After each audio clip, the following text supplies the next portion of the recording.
बिस्मिल्लाहिर्रहमानिर्रहीम। अस्सलाम वालेकुम। क्या हाल चाल है? उम्मीद आप सब खैरियत से होंगे। तो आज हम कोरल ड्रा का लेक्चर जो स्टार्ट करने जा रहे हैं। पिछले लेक्चर में हमने कोरल ड्रा का इंट्रोडक्शन पढ़ा था। आज हम प्रॉपर वर्किंग कोरल ड्रा में स्टार्ट करने जा रहे हैं कि टूल से हम किस तरह की डिफरेंट चीज़ें ड्रा हम कर सकते हैं। ये जो मेरे पास कोरल ड्रा है, ये कोरल ड्रा X6 है, वो वर्जन मैं यूज़ कर रहा हूँ। तो सबसे पहले तो यहाँ पर मैं एक रेक्टेंगल आपके सामने ड्रा कर लेता हूँ। ये एक रेक्टेंगल ड्रा कर ली, एक सर्कल में ड्रा कर लेता हूँ और एक और छोटी सी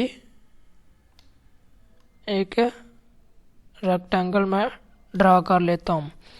तो बेसिकली हमारा आज का जो लेक्चर है वो पिक टूल के ऊपर है और शेप टूल के ऊपर है कि पिक टूल का तो बेसिकली काम यही कि चीज़ों को सिलेक्ट करना, उनकी सिलेक्शन किस तरह से कर सकते हैं।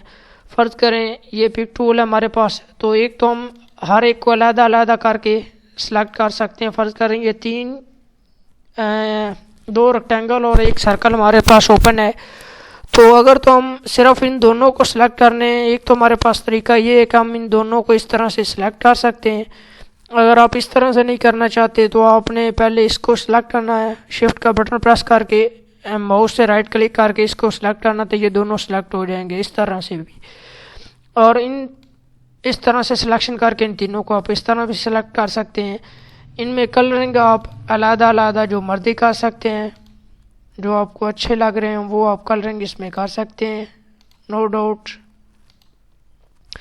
तो एक मैं बात आपको यहाँ से बताता चलूँ कि इनको हमने किस तरह से यहाँ सेंटर में ये जो रेक्टेंगल मैंने ड्रा की, इसके सेंटर में मैं इन तीनों को किस तरह से ला सकता हूँ। तो आपने सिंपली क्या करना है, इसको सिलेक्ट करना है, जिसको इसके अंदर ले जाना होगा उसको पहले सेलेक्ट करना है, शिफ्ट के मदद से इसको सिलेक्ट करना है।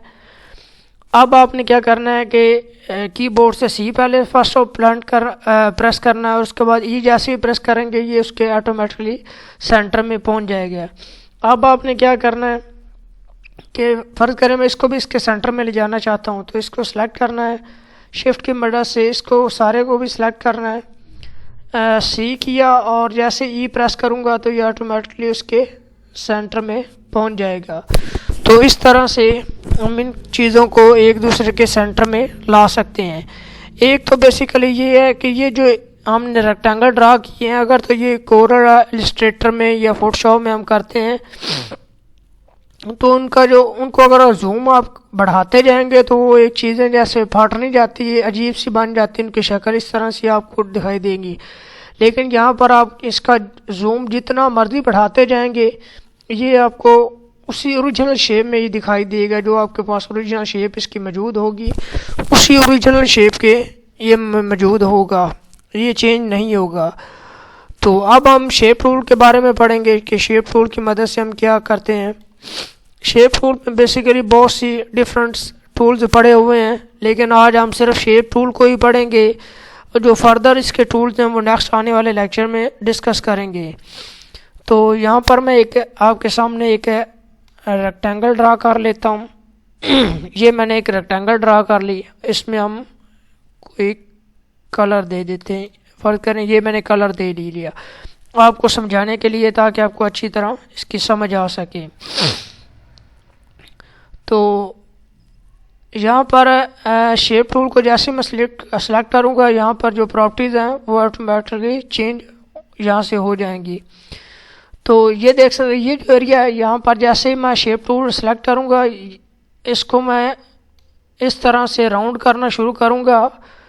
जैसे ही मैं इसको राउंड करना शुरू करूँगा तो यहाँ पर आपको जो इसका साइज़ है वो ऑटोमेटिकली चेंज होता हुआ नज़र आएगा। ये देख सकते हैं आप,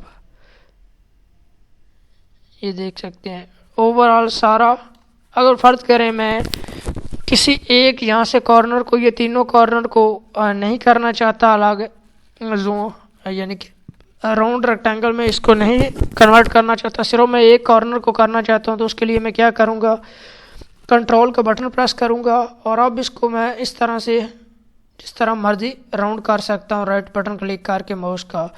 ये मैंने ये लाजमी याद रखना है कि कंट्रोल का बटन आपने प्रेस करके रखना है, उसके बाद ही ये इस तरह से राउंड होगा। तो इस तरह से हम शेप इसकी बना सकते हैं। फ़र्ज़ करें हम इस तरह से आप इसका नहीं करना चाहते, तो आपने सिंपली क्या करना है, यहाँ से ये जो चेक लगा हुआ है यानी कि लॉक लगा हुआ है, इसको आपने सिंपली यहाँ से हटा देना है। और आप जिस कॉर्नर को अब यहाँ से ये ऊपर वाले या लेफ़्ट राइट नीचे जो भी आप कॉर्नर को अब राउंड करना चाहते हैं वो आप इजीली यहाँ से अब राउंड कर सकते हैं। ये देख सकते हैं ये बेसिकली सारे हो गए, क्योंकि मैंने चेक लगाया वो इसलिए सारे होंगे। तो हम इसको अंडू करते हैं।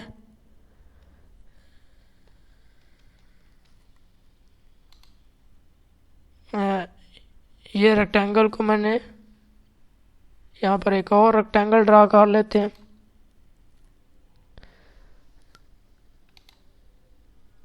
इसको हम ये एक हमने रेक्टेंगल ड्रा कर ली और उसमें ये कलर फिल कर दिया और यहाँ से शेप टूल में गया और यहाँ से मैंने ये ऊपर वाला एरिया जो इसका था वो इस तरह से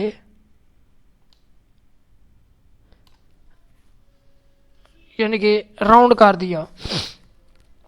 अब आप दोबारा एक आपको रेक्टेंगल यहाँ पर ड्रा करके दिखाता हूँ। अब आपने क्या करना है, इसमें कलरिंग मैं डिफरेंट कर लेता हूँ। अब आपने बेसिकली यहाँ से जैसे इसको अनलॉक करेंगे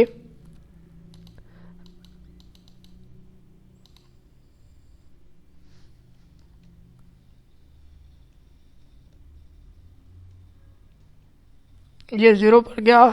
अनलॉक करने के बाद जिस भी आप कॉर्नर को चाहे जितना मर्जी जूम कर सकते हैं, ये आप पर डिपेंड करता है कि आप उसकी रेक्टेंगल जब आप कोई भी चीज़ बना रहे हो, फ़र्ज़ करें कोई इश्तिहार वगैरह बना रहे हो, तो उस टाइम आप इसका जो डिफरेंट आपको शेप्स ऊपर नज़र आ रही होती हैं कि आप इसमें राइटिंग किस तरह से कर सकते हैं।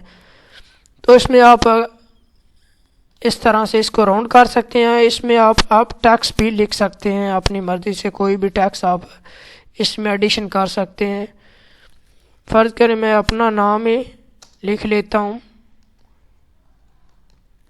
ये मैंने अपना नाम पास किया, इसको मैं जो साइज़ है इसका वो कम कर देता हूँ, ये ठीक रहेगा। तो इसको मैं सेंटर में इसके कर सकता हूँ। ये मैं गया सिंपल, मैंने ये नाम को सिलेक्ट किया, वो सारा हो गया था। शिफ्ट का बटन इसको प्रेस किया, सी और ई किया, जैसे ही वो ऑटोमेटिकली सेंटर में आ जाएगा। इसके मैं कलरिंग थोड़ी सी यहाँ से चेंज कर देता हूँ। तो इस तरह से आप डिफरेंट शेप्स जो हैं वो ऑटोमेटिकली यहाँ पर बना सकते हैं। इनको आप यहाँ से उठाकर इस तरह से एडजस्ट भी कर सकते हैं। तो आई होप आपको समझ आई होगी। Thank you so much. अल्लाह हाफिज़।